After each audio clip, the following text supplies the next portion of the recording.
Assalamu alaikum. Hello students. Today we are going to learn the chapter number 4, that is end of term, and last time we discussed the part 1 of this chapter, and now we will discuss the second part of this chapter. So let's start the reading of part 2 of end of term, lesson number 4. Sometime there were unexpected respites. बाज़-औक़ात writer कहता है कि गैर मुतवक्को छुट्टियाँ आ जाती थीं. A half holiday to let us attend a football match. आधे दिन की छुट्टी हमें कर दी जाती थी फुटबॉल मैच अटेंड करने के लिए, which some unforeseen circumstances had caused to be cancelled the preceding Saturday. और यही मैच होता था जो पिछले हफ्ते किसी नागहानी सूरत हाल की वजह से कैंसिल कर दिया जाता था. जब वो दोबारा ऑर्गेनाइज़ किया जाता था तो उस सिलसिले में हमें छुट्टी कर दी जाती थी. And Saturday are the sudden dismissal of school an hour or two before the usual time. और बाज़-औक़ात मामूल के वक्त से 2 घंटे पहले स्कूल बंद कर दिया जाता था because of some unexpected crisis और सेलिब्रेशन, नागहानी आजमाइश सूरत हाल या किसी तकरीब की वजह से. तो ये राइटर ने इन छुट्टियों को अनएक्सपेक्टेड रेस्पाइट का नाम दिया. 2 तरह की छुट्टी, यानी वो छुट्टी जो मैच देखने के लिए कर दी जाती थी या वो छुट्टी जो राइटर कह रहा है कि हमें कर दी जाती थी, स्कूल 1-2 घंटे पहले ऑफ कर दिया जाता था किसी तकरीब के लिए या किसी क्राइसिस की वजह से. But these were few and far between, लेकिन ऐसा बहुत कम होता था. Once a term we had the annual mid term holiday, और एक दफ़ा हमें मिड टर्म हॉलीडे यानी कि मिड टर्म के एग्ज़ाम के साथ एक छुट्टी मिलती थी.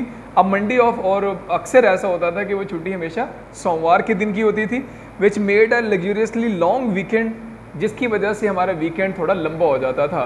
यानी पहले सैटरडे संडे की छुट्टी होती थी और अब साथ में मंडे भी ऐड हो जाता था, तो 3 दिनों की छुट्टियाँ हो जाती थी. But it seem to go just as fast as ordinary weekend, लेकिन ये भी बिल्कुल उन आम हफ्ते के दिनों की तरह ही गुजर जाता था. यानी नो डाउट कि लॉन्ग वीकेंड था, सैटरडे संडे के साथ मंडे भी ऑफ था, लेकिन ये भी कहता बिल्कुल ऐसे ही गुजर जाता था जिस तरह पहले वीकेंड गुजरता था, यानी कि Saturday Sunday. And occasionally in winter, और बाज़-औक़ात सर्दियों के अंदर, if there had been a continuously hot frost, अगर बहुत ज़्यादा बर्फ़बारी हो जाती फॉर सम डेज़, कुछ दिनों तक के लिए, we would get a whole day's skating holiday, तो फिर हमें स्केटिंग के लिए पूरे एक दिन की छुट्टी कर दी जाती थी. These were blessed breaks in routine, और ये कहता वक्फे बहुत खूबसूरत वक्फे होते थे. यानी ये जो छुट्टियाँ अब दूसरी बताई उन्होंने राइटर ने कि धुंध पड़ जाती थी या क्या नाम है बर्फ़बारी होती थी, तो उस दौरान भी हमें छुट्टी कर दी जाती थी एक दिन के लिए स्केटिंग के लिए. ये जो छुट्टी थी राइटर ने इसको ब्लेस्ड ब्रेक्स का नाम दिया. But not of course comparable to the holidays, लेकिन कहते हैं ये जो छुट्टियाँ थी, चाहे ब्लेस्ड ब्रेक्स थी चाहे वो दूसरी छुट्टियाँ थी अनएक्सपेक्टेड रेस्पाइट्स थी, these were not comparable to the holidays we got at Christmas and Easter. ये छुट्टियाँ कभी भी उन छुट्टियों के मुकाबले नहीं आ सकती जो ईस्टर और क्रिसमस के मौके पर होती थी. 3 weeks each in my earlier school day, इब्तदाई स्कूल के दिनों में कि ईस्टर और क्रिसमस की छुट्टियाँ 3 हफ्ते की होती थी. Later tragically reduce to a fortnight, और बाद में हादसाती तौर पर ये छुट्टियाँ कम होकर 2 हफ्ते की रह गई. And then if my recollection of loss is not misleading, अगर मेरी याददाश्त गलत नहीं है, टू अ मेरी 10 days, तो ये छुट्टियाँ कम होकर 10 दिन की रह गई थी.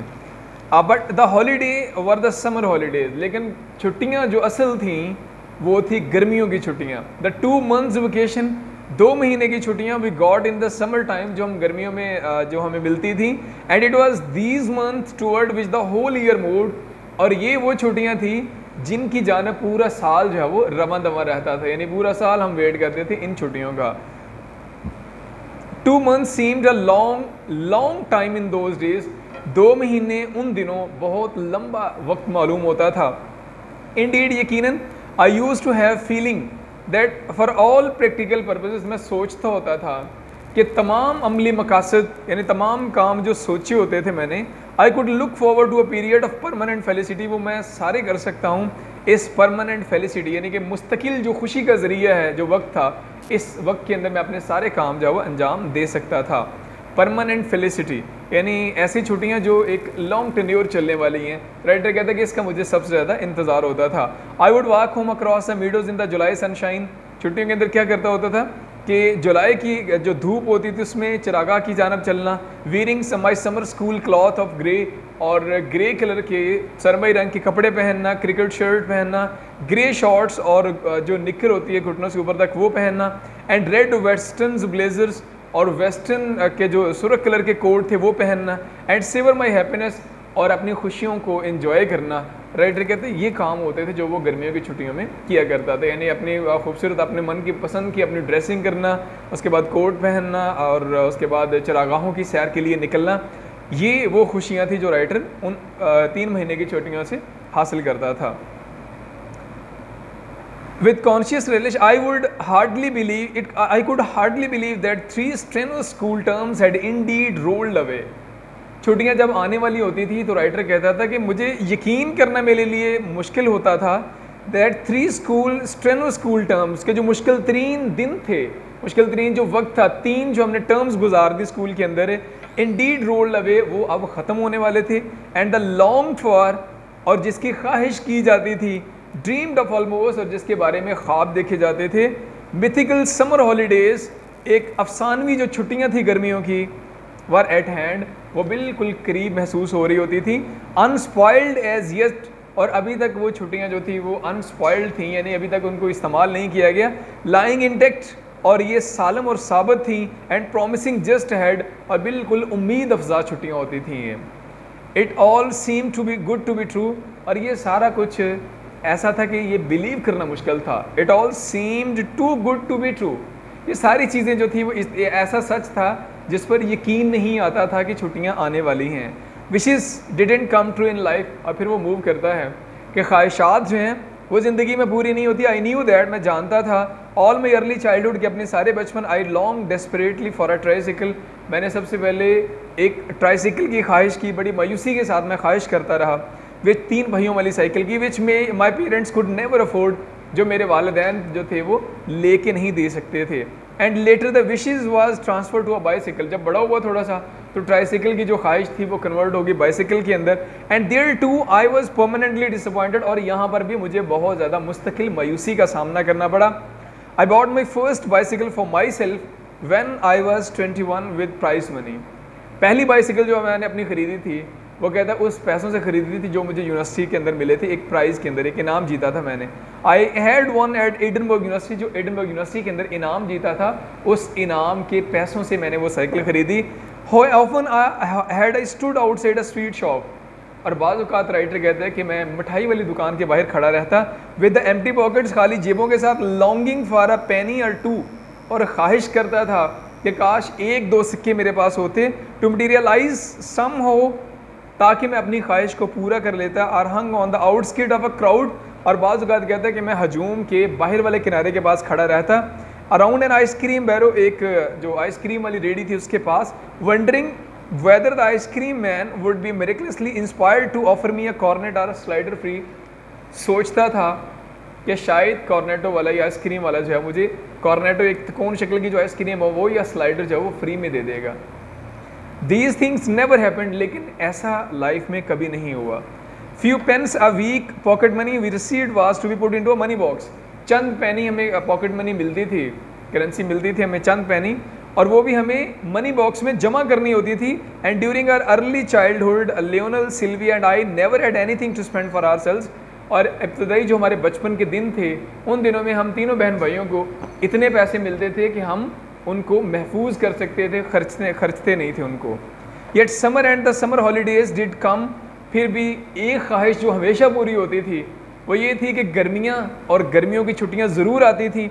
School year did come to an end, school का दौरानिया ख़त्म होता था। And one did find oneself at last standing by the trunks and suitcase, और हर बच्चा दिखाई देता था सूट केस के साथ, ट्रंक्स के साथ, outside number 6 Millerfield Place number 6, waiting for the taxi, taxi का इंतज़ार करते हुए। That was to convey his family, जो टैक्सी फैमिली को, पूरे ख़ानदान को, एंड इट्स लगेज, और इसके साजो सामान को, टू द रेलवे स्टेशन पर पहुंचाने के लिए तैयार होती थी।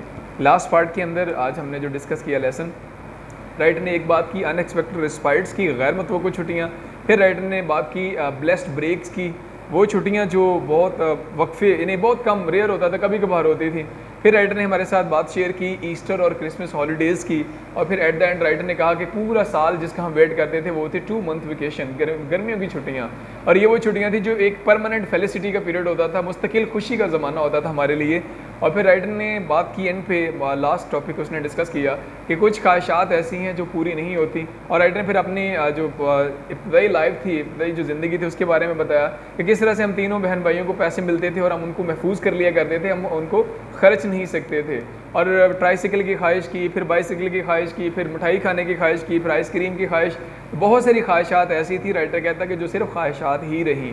और कुछ एक आध ख्वाहिश उसने पूरी भी की, वो भी उसने प्राइज़ मनी से पूरी की, लेकिन उसके पास पॉकेट मनी कभी भी इतनी ज़्यादा नहीं हुआ करती थी। लेकिन एक ख्वाहिश राइटर कहता है ज़रूर पूरी होती थी, और वो थी उसकी गर्मियों की छुट्टियों की ख्वाहिश, जो हमेशा स्कूल के दौरान ख़त्म होने के बाद ज़रूर आती थी। इसके साथ ही हमारी रीडिंग कंप्लीट होती है इस चैप्टर की, और अब हम मूव करेंगे रीडिंग नोट्स की तरफ। कुछ इंपॉर्टेंट टर्म्स जो यूज़ की गई इस पेज के चैप्टर के अंदर। रीडिंग नोट्स में फ़र्स्ट टर्म जो यहाँ पे यूज़ की गई आज के इस लेसन के अंदर, फ्यूनरल वर्ड है। यूज़ किया जाता है ग्लोमी, डिस्मल और डार्क, तारीक पहलू यानी अफसरदा पहलू, गमनाक, अंधोनाक के लिए। ओमिनस, बीइंग और गिविंग बैड ओमन यानी बुरा शगन, अब शगन जिसको कहा जाता है बुरा शगन, ominous. And damnation, it is use for condemnation to hell, यानी डेमन जिसे बोला जाता है, कॉमन वर्ड भी यूज़ किया जाता है, यानी वो चीज़ जब हम बददुआ देने के लिए कोई वर्ड यूज़ करते हैं। एंटिसिपेशन, नो और रियलाइज बिफोर हैंड, यानी एडवांस में पहले से किसी चीज़ का जानना, पेश बीनी या पेश कदमी। और उसके बाद रिस्पायर्ड वर्ड यूज़ किया गया, it is use for time of rest, वक्फे, ये हमने एक हेडिंग इसकी बाकायदा भी शेयर की आपके साथ कि अनएक्सपेक्टेड रिस्पायर्ड, यानी टाइम ऑफ रेस्ट, यानी ऐसा टाइम था जिस वक्त राइटर को स्कूल का काम जो नहीं करना पड़ता था। Crisis, it is use for time of rest once again के, यानी वो ऐसा एरिया, ऐसा टाइम जो जब बहरानी सूरत हाल पैदा होती है। And then felicity, use for intense happiness, यानी खुशी, हैप्पीनेस और इंटेंस हैप्पीनेस के लिए वर्ड हम यूज़ करते हैं, फिर कौन सा वाला, felicity. And then crisis, it is a time of great danger, ख़तरे का जो टाइम होता है, खदशात का time. Strenuous, needing great force or hard working, मेहनत, मुशक्क़त या सख्ती वाला जो पीरियड होता है। Mythical, it is stand for without existence in fact, यानी ऐसी चीज़ जिसकी फ़िज़िकल एग्जिस्टेंस ना हो। और मटीरियलाइज़ करना, टेक फॉर्म और शेप, पूरा करना, फुलफ़िल करना। और मिरेकलसली, मोजज़ाती तौर पर, इन अ स्ट्रेंज अनएक्सपेक्टेड वे, गैर मुतवक्का तौर पर। और now move on to the grammar portion, that is idiomatic phrases. और आज हम फ्रेजेस डिस्कस करेंगे 101 to 110। बिसाइड वन सेल्फ, बेकाबू या गमो गुस्से से मगलूब होना। He was beside himself with the rage when I told him what I had done, जब मैंने उससे बताया कि मैंने क्या किया है तो वो गम गुस्से से बिल्कुल बेकाबू हो गया। बेटर हाफ, जोजा या बेबी, my better half has gone to Karachi, मेरी बीवी कराची चली गई है। Between the devil and deep sea, दोहरी मुसीबत में, as an author he is between the devil and deep sea, author के तौर पर वो दोहरी मुसीबत में है। बिटवीन टू फायर, दोहरे ख़तरात में, a wise arbitrator always to be between two fire, सालिस के लिए वर्ड यूज़ किया जाता है आर्बिट्रेटर। एक जो अक्लमंद सालिस होता है वो कभी भी दोहरे ख़तरात में नहीं पड़ता। बर्ड्स ऑफ ईदर हम मशरब, यानी एक जैसा टेस्ट रखने वाले लोग, birds of either flock together, ये फ्रेज़ यूज़ की जाती है इडियम्स के तौर पर कि एक जैसे लोग हमेशा एक साथ पाए जाते हैं। ब्लैक एंड ब्लू, बहुत ज़्यादा, teacher beat the boy black and blue, teacher ने लड़के को बहुत ज़्यादा मारा। ब्लैक आउट करना, थोड़ी देर के लिए बेहोश हो जाना। Driver had probably black out at wheel, driver जो था वो थोड़ी देर के लिए बेहोश हो गया। ब्लैक शीप, नकम्मा अयार, Ashraf is the black sheep of his family, Ashraf अपने ख़ानदान का नकम्मा बंदा है। ब्लाइंड अले, बेअमल नतीजा, their dialogue for peace proved a blind alley, उनका जो डायलॉग था यानी उनकी जो बातचीत थी वो बेअमल साबित हुई। बिटवीन स्काइला एंड शेरिडिस, दोहरी मुसीबत के अंदर। Take care that in avoiding Scylla you don't fall into Charybdis, के एक मुसीबत में ऐसा ना हो कि गिरफ्तार होते बचते बचते दूसरी मुसीबत में गिरफ्तार हो जाओ। ग्रामर पोर्शन था, रीडिंग नोट्स भी कंप्लीट किए, एक क्वेश्चन और जो लास्ट क्वेश्चन है हमारा वो क्वेश्चन आंसर पोर्शन है, और इसके साथ ही हमारा चैप्टर जो है वो कंप्लीट हो जाएगा। So let's discuss the question answer session. What was the duchess's attitude toward the weekend as a school boy, school boy के तौर पर वीकेंड की तरफ उसका रवैया कैसा होता था। What did he long for it, और वीकेंड को वो वेट क्यों करता होता था। जब वो स्कूल बॉय था तो उसकी हमेशा ख्वाहिश होती थी वीकेंड, क्योंकि राइटर कहता है कि स्कूल के हार्ड कॉम्पिटिशन, फीरियस कॉम्पिटिशन्स, उसके बाद अबंडेंट होमवर्क, और उसके बाद जो क्लासरूम वर्क होता था, ये 3-4 चीज़ें उसको बहुत डिस्टर्ब करती थी, जिसकी वजह से वो अपसेट रहता था। राइटर कहता था वीकेंड एक ऐसा टाइम था जब मैं बिल्कुल रिलैक्स होता था। इस वजह से राइटर जब वो असल में अपनी रूटीन जो उसके अंदर ब्रेक चाहता था, और वो ब्रेक जो थी वो वीकेंड की शक्ल में उसको अवेलेबल होती थी। What was the his journal view of school life के बारे में वो क्या बोलता है। कहता है कि स्कूल लाइफ एक बेहतर लाइफ है, एक बेहतर टेन्योर है, लेकिन स्कूल लाइफ एक ऐसा टाइम भी है साथ साथ जब बच्चा जो होता है वो रिलैक्स नहीं हो पाता। स्कूल वर्क होता है, होम वर्क होता है, स्कूल कॉम्पिटिशन्स होते हैं, ये वो चीज़ें होती हैं जो उसको हमेशा अपसेट रखती हैं। और उसके बाद मूव करता है writer, he like holidays for their freedom from what, छुट्टियाँ उसको पसंद थी आज़ादी के लिए। किस चीज़ से आज़ादी चाहता था? स्कूल से आज़ादी नहीं थी, बल्कि उसकी जो रूटीन लाइफ थी उससे आज़ादी हासिल करने के लिए वो छुट्टियों की डिमांड करता था। How did he spend is summer holidays, छुट्टियाँ कैसे जना स्पेंड करता था अपनी। हमने अभी लास्ट पैराग्राफ के अंदर भी डिस्कस किया कि गर्मियों की छुट्टियाँ वो स्पेंड करता था अपनी। गर्मियों की छुट्टियाँ होते साथ ही वो चरागाहों की तरफ मूव करना, मनपसंद ड्रेसिंग, मनपसंद जगहों की सैर, तो इस सारे प्रोसेस के अंदर वो अपनी छुट्टियाँ जो है वो स्पेंड करता था। और wishes don't come true in life, ज़िंदगी में ख्वाहिशात पूरी नहीं होती। राइट डाइचीज़ इसके बारे में क्या लिखता है। डाइचीज़ के ये मानना है कि ज़िंदगी के अंदर सारी ख्वाहिशात पूरी नहीं होती, क्योंकि उसका बचपन भी कुछ इसी तरह से गुजरा था। और उसने बोला कि बहुत सारी ख्वाहिशात ऐसी हैं जिनको फुलफ़िल किया जा सकता है इंसान अगर थोड़ी सी कोशिश करे।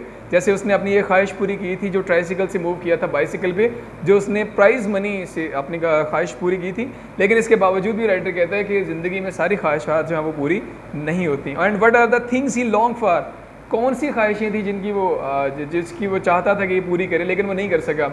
ट्राइसिकल लेने की ख्वाहिश थी, फिर देन बाइसिकल लेने की थी, फिर उसके बाद आइसक्रीम की थी, फिर उसके बाद स्वीट्स की थी। और इनमें एक ख्वाहिश उसकी सिर्फ पूरी हुई थी, वो थी बाइसिकल लेने की ख्वाहिश। And last question here is what did he do with his pocket money, उसने अपने जेब खर्च के साथ क्या करता था। पॉकेट मनी राइटर कहता है कि बचपन में सिर्फ इतनी मिलती थी कि जो हम खर्च नहीं करना, हमें ये भी साथ कहा जाता है कि इसको खर्च नहीं करना, और हम वो पॉकेट मनी जो थी वो सेव करते थे एक मनी बॉक्स के अंदर, तीनों बहन भाई जो थे। So this was question answer session of chapter number 4। इसके साथ ही आज का लेक्चर यहाँ पे ख़त्म होता है, इस उम्मीद के साथ कि आज का लेक्चर आपने अंडरस्टैंड किया होगा। मिलते हैं नेक्स्ट सेशन में, तब तक के लिए अपना ख्याल रखिएगा। अल्लाह हाफिज़।